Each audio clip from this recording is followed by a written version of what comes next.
పెద్దలు అచ్చెన్నాయుడు గారు మాట్లాడతారు.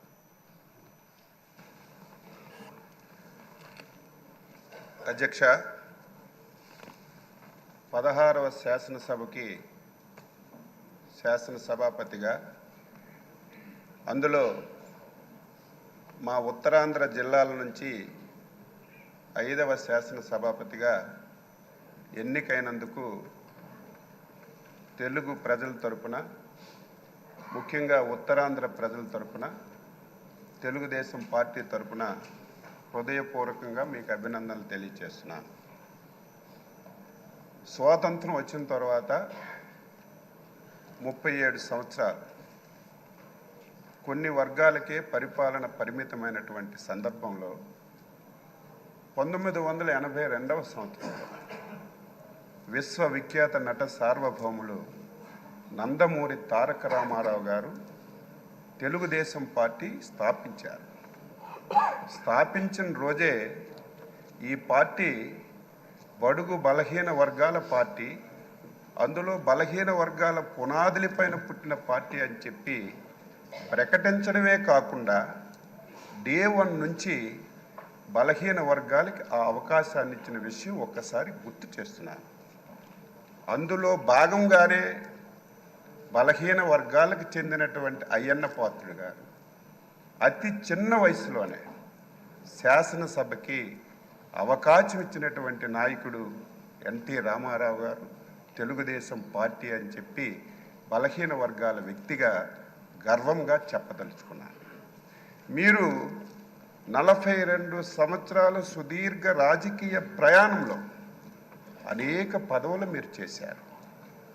కానీ ఒక్కరోజు కూడా ఆ రోజు ఎన్టీ రామారావు గారి మాట కానీ, ఈరోజు చంద్రబాబు నాయుడు గారి మాట కానీ జవదాటకుండా పార్టీ ఏ ఆదేశాలు ఇచ్చినా, పార్టీ ఏ అవకాశం ఇచ్చినా దానిని సద్వినియోగం చేసుకొని మీరు పాలన అందించారు తప్ప ఇంకొకటి లేదు అని చెప్పి మీకు తెలియజేస్తున్నాను. 7 సార్లు ఎమ్మెల్యేగా గెలిచారు, 4 సార్లు మంత్రిగా చేశారు. అందులో ఇంకొక విషయాన్ని శాసనసభకు చెప్పాలి. పార్టీ ఆదేశం ప్రతి ఒక్కరికి శిరస వహించాలనేది నా అభిప్రాయం. 1996లో నాకు బాగా గుర్తు, అప్పుడే నేను ఇంకా ఎమ్మెల్యే కాలేదు. మన నాయకుడు చంద్రబాబు నాయుడు గారు ముఖ్యమంత్రిగా బాధ్యతలు స్వీకరించిన తర్వాత మొట్టమొదటిసారి పార్లమెంట్కి ఎన్నికలు వచ్చాయి. ఆ సమయంలో తమరు మంత్రిగా ఉన్నారు. ఆ రోజు అధ్యక్షులుగా, ముఖ్యమంత్రిగా చాలామంది మంత్రులకి మీరు ఎంపీలుగా పోటీ చేయండి అని రిక్వెస్ట్ చేస్తే చాలామంది దాన్ని ఒప్పుకోలేదు, మంత్రి పదవి వదిలి వెళ్ళడానికి. కానీ ముందుకొచ్చి నేను వెళ్తానని చెప్పి 96లో అధినేత మాటకి జవదాటి నిలబడి వ్యక్తి గౌరవనీయులు శ్రీ అయ్యన్న పాత్రుడు గారని నేను ఒక గర్వంగా చెప్పదలుచుకున్నాను. ఈరోజు బలహీన వర్గాలకి తెలుగుదేశం పార్టీ ఎన్టీ రామారావు గారు ఇచ్చారు, చంద్రబాబు నాయుడు గారు ఇచ్చారు. ఈరోజు ఎన్డీఏ పార్ట్నర్స్తో సహా ఆ విధానాన్ని కొనసాగిస్తున్నారు. ఈరోజు మీకు శాసనసభాపతిగా ఎన్నుకోవడం ఇది ఒక చరిత్ర. ఈరోజు నిన్నటి వరకు ఓట్ల గురించి, రాజకీయం గురించి, నా ఎస్సీలు, నా బీసీలు, నా మైనారిటీలు అని ఓకదంపుడు ఉపన్యాసాలు ఇచ్చినటువంటి కొన్ని పార్టీలు, కొంతమంది వ్యక్తులు ఆ పార్టీ పేరు చెప్తే మనకే నష్టం, ఆ వ్యక్తుల పేర్లు చెప్తే మనకే నష్టం. అటువంటి పార్టీలు ఒక బలహీన వర్గాలకు చెందిన వ్యక్తిని ఎన్డీఏ ఆ స్థానంలో కూర్చోపెడితే ఈ ఘట్టాన్ని చూడడానికి కూడా ఇష్టం లేనటువంటి పార్టీలు, నాయకులు ఈరోజు రాష్ట్రంలో ఉండడం బాధ కలుగుతుందని ఈ సందర్భంగా తెలియచేస్తున్నాను. మీరు చాలా పోర్ట్ఫోలియోలు చేశారు.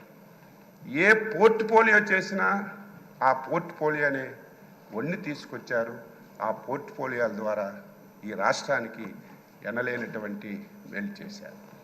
గత శాసనసభ ఇప్పుడే మా అధ్యక్షులు వారు పవన్ కళ్యాణ్ గారు, లోకేష్ బాబు గారు అందరూ చెప్పారు, ఆంధ్రప్రదేశ్ చరిత్రలో 2019-24 శాసనసభ ఒక దుర్మార్గమైనటువంటి సభ.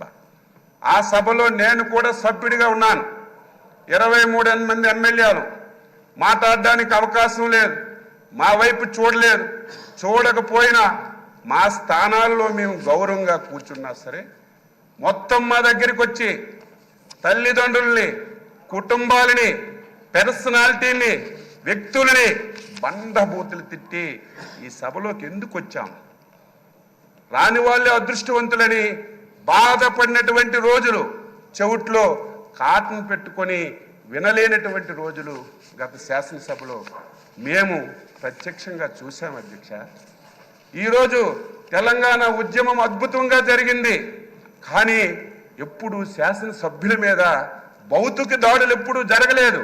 కానీ గత శాసనసభలో ఒక దళిత శాసనసభ్యుడైనటువంటి ప్రస్తుత మా మంత్రి గారైనటువంటి బాల వీరాంజనేయ స్వామిని సభాపతి స్థానం దగ్గరికి వచ్చి ఆయన పైన భౌతికంగా దాడి చేస్తే ఎంత ఆవేదన చెందాం, ఎంత బాధ చెందాం. ఆంధ్రప్రదేశ్ ఈ రాష్ట్రానికి, దేశానికి ఒక రోల్ మోడల్. ఇటువంటి ఆంధ్రప్రదేశ్ శాసనసభలో ఇటువంటి సంఘటనలు జరగడం, అది మా కళ్ళతో మేము చూడడం చాలా బాధ, ఆవేదన కలిగింది. ఏది ఏమైనా ఒక అనుభవజ్ఞైనటువంటి వ్యక్తి.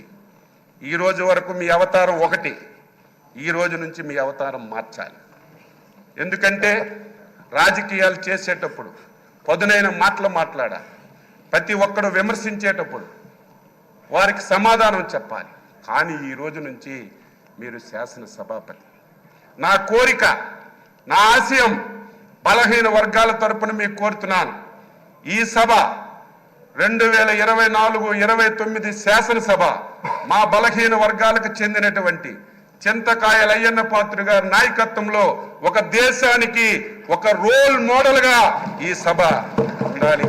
ఇది ప్రతి ఒక్కరూ చెప్పుకునే విధంగా మనందరం కూడా ప్రవర్తించాలి.